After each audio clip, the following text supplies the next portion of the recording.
মুঘল গেছে চলে, রেখে গেছে শয়ে শয়ে রেসিপি বলে, যার মধ্যে একটি নাম যায় খুব শোনা, সেটি হলো মাটন ভুনা।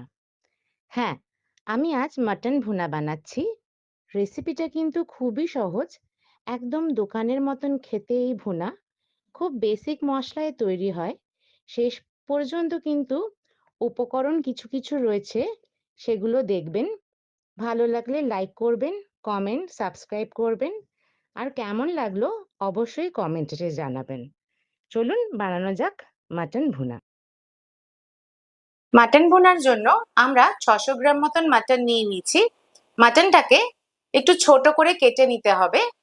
দেখুন পিসগুলো মোটামুটি এরকম ছোট সাইজের হবে। আপনি বোনলেসও করতে পারেন, উইথ বোনও বানাতে পারেন, কোনো অসুবিধা নেই। এর মধ্যে কিছু কিছু জিনিস দেব। প্রথমে দেবেন একটু আদা বাটা, তারপরে দেবেন রসুন বাটা, দেবেন হলুদ গুঁড়ো, ধনে গুঁড়ো, 100 গ্রাম মতন দই দেবেন, হিসাব অনুযায়ী নুন, আর দেবেন 1.5 খানা মতন পেঁয়াজের বেরেস্তা, আর দেবেন ঘি।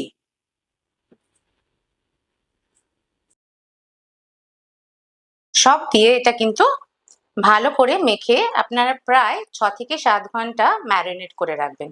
যদি অতক্ষণ সময় না থাকে তাহলে অ্যাটলিস্ট 2 ঘন্টা, 2 ঘন্টার থেকে কিন্তু কম এটা ম্যারিনেশনে রাখবেন না, যেহেতু মাটন।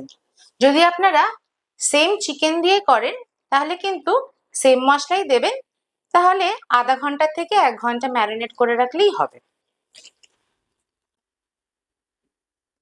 আমি একটা জায়গায় একটু ঘি আর একটু সাদা তেল নিয়েছি, এখানে কিন্তু ঘি ইউজ করতে হবে। তার সাথে সাথে দিয়ে দেবেন প্রথমেই 2টো তেজপাতা আর 2টো বড় পেঁয়াজ কুচিয়ে নিয়েছি।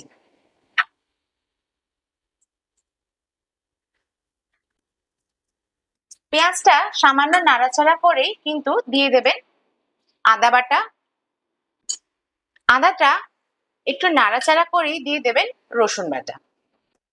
এখন দেবেন সামান্য একটু হলুদ, তার সাথে সাথেই নুন। খুব একটা কিন্তু বেশি ভাজার দরকার নেই, সামান্য একটু নেড়ে চেড়ে নেবেন। তার সাথে সাথেই দিয়ে দেবেন ম্যারিনেট করে রাখা মাটনটা। এটা দিয়ে কিন্তু খুব ভালো করে আপনাদেরকে ভাজতে হবে, যাতে মাটনের ভেতরে যে পেঁয়াজ আদা রসুন যত মশলা ছিল সেগুলোর থেকে যাতে কাঁচা গন্ধটা বেরিয়ে যায়।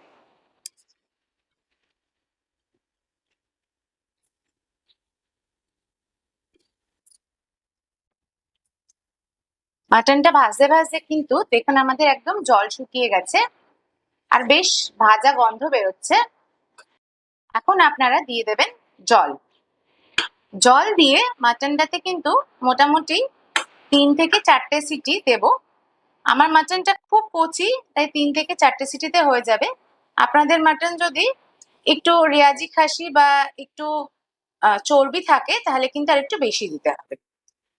এরপরে কিন্তু অনেকগুলো স্টেপ আছে, আপনারা কিন্তু মিস করবেন না, কারণ এটাতে একদম বেসিক মশলা, এখানে কিন্তু এখনো কোনো মশলাই পড়েনি। এরপরেই পড়বে এটার আসল মশলা।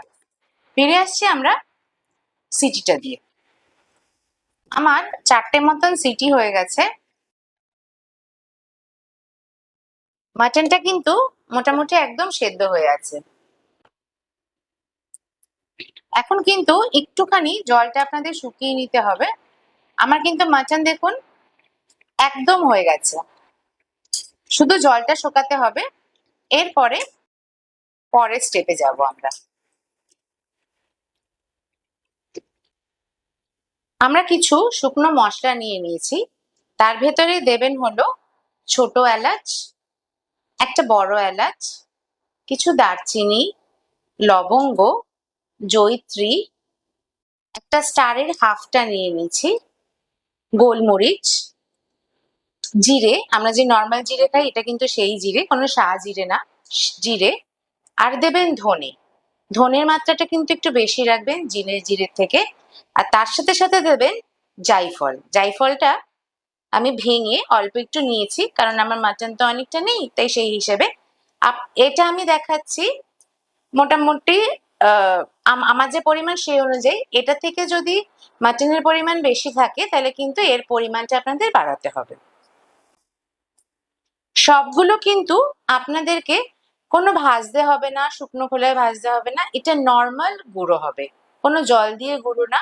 নর্মাল আপনারা শিলে পেটে নেবেন, নয়তো আপনারা মিক্সিতে গুঁড়ো করে নেবেন। এখন দেবেন যেটা আমরা গুঁড়ো করে রেখেছিলাম সেই মশলাটা।